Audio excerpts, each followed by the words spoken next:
અને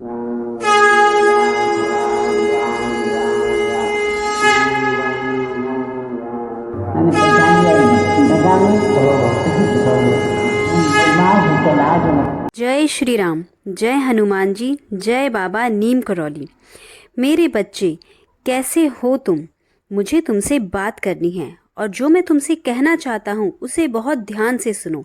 यह मेरा दिव्य संदेश यदि तुम इस वक्त सुन पा रहे हो तो इसका अर्थ है स्वयं मैंने तुम्हें याद किया है। मेरे बच्चे, यह तुम क्या करने जा रहे हो? मंजिल के इतने करीब आकर अपना रास्ता बदल रहे हो।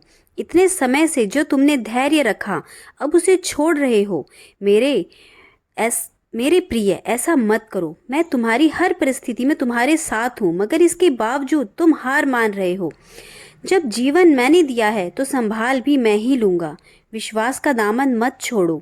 मैं चाहता हूँ तुम इस महत्वपूर्ण संदेश को अभी सुनो, वरना तुम बहुत भारी गलती कर बैठोगे। तुम इस संदेश में छुपे हुए संकेतों को समझना और अपने अंतर मन की गहराइयों में एक एक शब्द को उतार कर महसूस भी करना। आज जो तुम मेरा दिव्य संदेश सुन रहे हो यह कोई संयोग नहीं है, बल्कि तुम्हारे लिए यह मेरा आशीर्वाद है। अगर तुम मुझ पर तनिक भी विश्वास करते हो तो मेरे द्वारा भेजे गए इस संदेश को पूरा सुनो और समझो।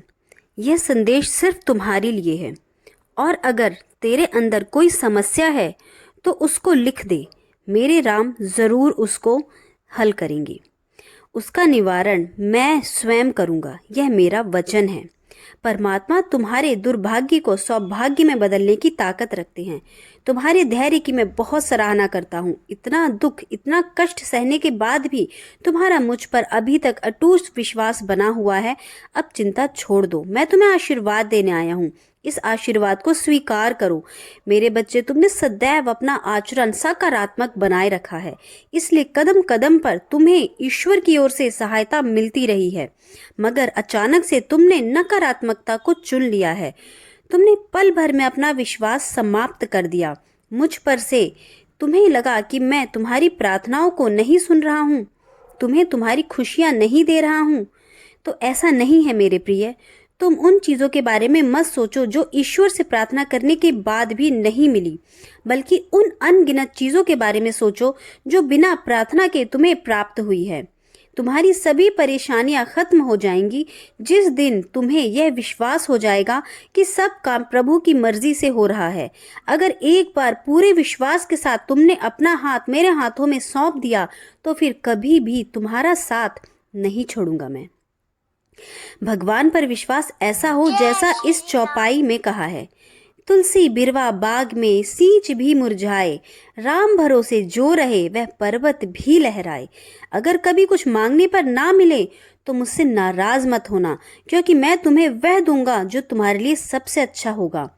मुझ पर तुम तभी विश्वास कर पाओगे जब तुम्हें स्वयं पर अटूट विश्वास होगा।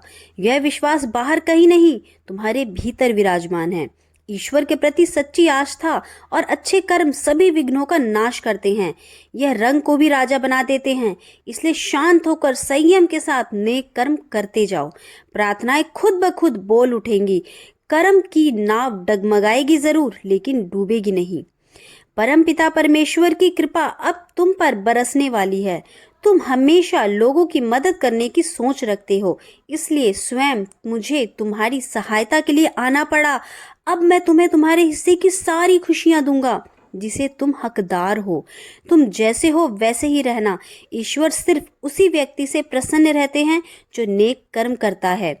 तुम इस मार्ग पर चलते रहो, तुम्हें बहुत बड़ी सफलता मिलेगी। मुझे पता है तुम्हारा समय ठीक नहीं चल रहा है, तुम बहुत परेशान भी हो। यह कठिनाइयां भगवान का संदेश होती हैं। इनका सामना करते समय धैर्य रखना अनिवार्य है। तुम सब्र रखो, समय बदलता जरूर है। तुम्हारे जीवन में शुभ दिन बहुत जल्द आने वाला है, जिससे तुम्हारा ही नहीं बल्कि तुम्हारे कुटुंब का जीवन भी बदल जाएगा। तुम धैर्य रखो, हर दुख के बाद सुख का समय भी जरूर आता है। मैं उस हर व्यक्ति की प्रार्थनाओं को सुनता हूँ जो पवित्र और निर्दोष होता है। तुम अपने लक्ष्य को मत छोड़ो। अभी तुम अपने लक्ष्य के बहुत करीब आ चुके हो। तुम्हारा मार्ग संघर्ष से भरा हुआ हो सकता है, किंतु अंत में जीत भी सुनिश्चित हो चुकी है। तुम्हारा यह सफर अब बहुत सुखद होगा, यह तुम्हें ऊंचाइयों तक लेकर जाएगा। बस मुझ पर अपना विश्वास बनाए रखना। थोड़ा समय जरूर लग रहा है, लेकिन याद रखो कि सब्र का फल मीठा होता है। तुम श्रेष्ठ हो और श्रेष्ठ ही रहोगे। मैं चाहता हूँ तुम अब हमेशा सुखी, समृद्ध और संपन्न रहो। मेरा आशीर्वाद तुम्हारे साथ है। आज संदेश के समाप्त होने के बाद अपने हृदय में जय श्री राम जरूर बोलना। देखना, इसको बोलने से, इस एक नाम को बोलने से तेरे सारे कष्ट कैसे मैं स्वयं आकर दूर करता हूँ।